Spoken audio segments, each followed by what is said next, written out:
रात का समय था। आकाश पूरी तरह शांत, लेकिन एक व्यक्ति के मन में तूफान चल रहा था। उसका नाम था एरियन। उसके पास सब कुछ था, धन, काम, पहचान, फिर भी एक अजीब खालीपन। हर दिन वो भागता, एक काम से दूसरे काम तक, लेकिन भीतर एक सवाल गूंजता रहता, क्या यही जीवन है? अगर तुम भी कभी ऐसा महसूस करते हो कि जीवन में सब कुछ होते हुए भी क्लैरिटी नहीं है, तो बुक समरी तुम्हारे लिए है। आज हम बात करेंगे एक ऐसी किताब की जो सिर्फ लाइफ को इंप्रूव नहीं करती, बल्कि उसे क्लियर और बैलेंस्ड बनाती है। Clarity balance your life by Steven Sisari. Arian की कहानी यहीं से शुरू होती है। वो हर सुबह उठता, एक लंबा प्लान बनाता, लेकिन दिन खत्म होते होते सब बिखर जाता। उसकी सबसे बड़ी समस्या क्या थी? ना मेहनत की कमी, ना सक्सेस की कमी, बल्कि क्लैरिटी की कमी। एक दिन थक कर वो जंगल की ओर निकल गया, जहां उसकी मुलाकात हुई एक रहस्यमय व्यक्ति से। उसका नाम था ओरिन। ओरिन ने एरियन को देखा और बिना कुछ पूछे कहा, तुम्हारा जीवन भरा हुआ है, लेकिन व्यवस्थित नहीं। एरियन चौंक गया। तुम बहुत कुछ कर रहे हो, लेकिन सही चीज नहीं कर रहे। यहीं से किताब का पहला पावरफुल कॉन्सेप्ट सामने आता है। बिजी होना और प्रोडक्टिव होना अलग है। हम अक्सर सोचते हैं कि जितना ज्यादा काम उतनी ज्यादा प्रोग्रेस, लेकिन सच ये है, अगर तुम्हारा फोकस क्लियर नहीं है तो तुम्हारी मेहनत सिर्फ एनर्जी वेस्ट कर रही है। ओरिन ने एरियन को एक सिंपल सवाल दिया, अगर तुम्हें सिर्फ एक चीज चुननी हो जो तुम्हारे जीवन को बदल सकती है, वो क्या होगी? एरियन चुप हो गया, क्योंकि पहली बार वो सच में सोच रहा था। यही इस किताब का कोर आइडिया है। Clarity comes from asking the right questions. ना कि ज्यादा काम करने से, ना दूसरों को फॉलो करने से, बल्कि खुद को समझने से। उस रात एरियन ने पहली बार कोई प्लान नहीं बनाया, बस खुद से सवाल किया, मैं क्या चाहता हूं? और यही उसकी ट्रांसफॉर्मेशन की शुरुआत थी। लेकिन असली चैलेंज अभी बाकी था, क्योंकि क्लैरिटी मिलना आसान है, उसे बनाए रखना मुश्किल। और अगले कदम में ओरिन उसे सिखाने वाला था कैसे अपने जीवन को बैलेंस किया जाता है बिना बर्नआउट के। एरियन उस शांत रात में पहली बार बिना किसी जल्दी के बैठा था। ना कोई नोटिफिकेशन, ना कोई काम का दबाव, सिर्फ अपने अंदर की आवाज। और वही आवाज अब पहले से तेज हो चुकी थी। अगली सुबह जंगल की हल्की धुंध में ओरिन फिर उसके सामने था। उसकी आंखों में अजीब सी गहराई थी, जैसे वो इंसान नहीं, अनुभव हो। ओरिन ने धीरे से कहा, अब तुमने सवाल पूछना शुरू किया है, लेकिन असली सफर अभी बाकी है। एरियन ने पूछा, फिर अब क्या करना है? ओरिन मुस्कुराया, अब सीखना है बैलेंस। ओरिन ने जमीन पर 3 पत्थर रखे।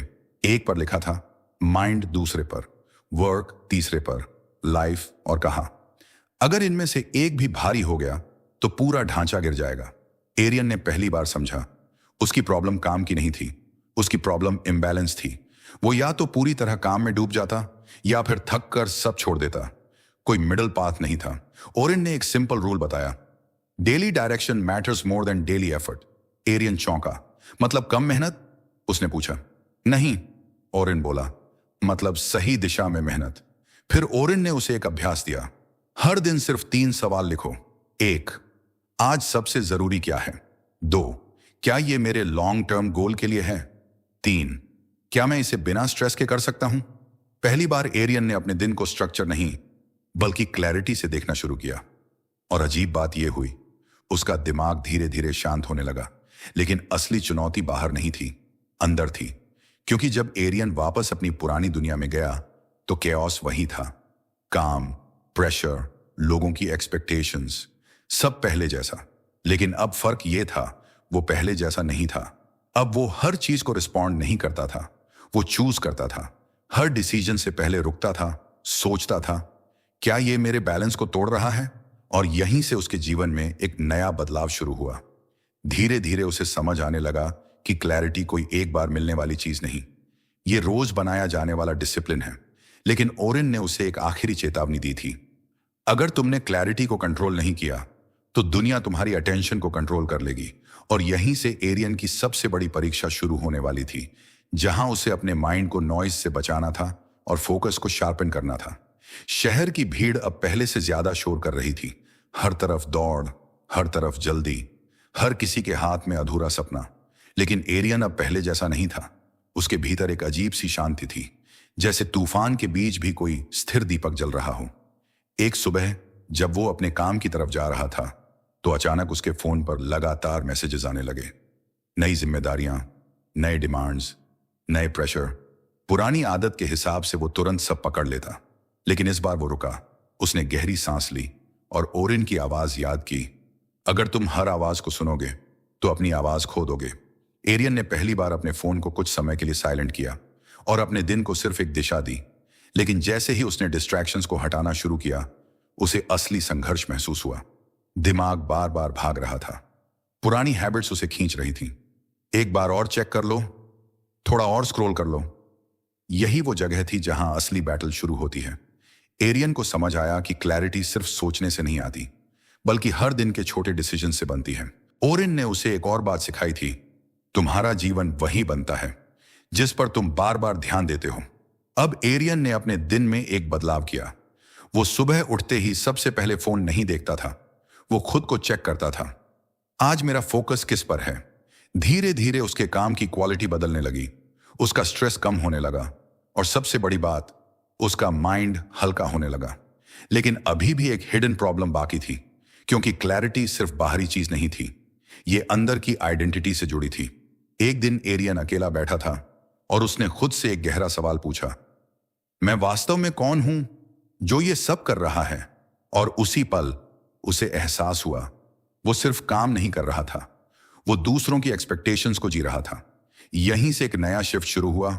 अब वो सिर्फ बिजी नहीं था, वो इंटेंशनल होने लगा था। लेकिन असली टेस्ट अभी बाकी था, जहां उसे अपनी पुरानी पहचान छोड़कर एक नया सेल्फ बनाना था। और यह आसान नहीं होने वाला था। रात गहरी हो चुकी थी, आकाश में तारे थे, लेकिन एरियन के मन में अब कोई उलझन नहीं थी, सिर्फ एक शांत स्पष्टता। वो अकेला बैठा था और पहली बार अपने भीतर किसी शोर को नहीं सुन रहा था। तभी उसे ओरिन की आखिरी सीख याद आई, क्लैरिटी कभी बाहर नहीं मिलती, ये अंदर से जन्म लेती है। एरियन अब समझ चुका था, उसकी असली लड़ाई काम, दुनिया या लोगों से नहीं थी, वो लड़ाई थी अपने अंदर के बिखराव से।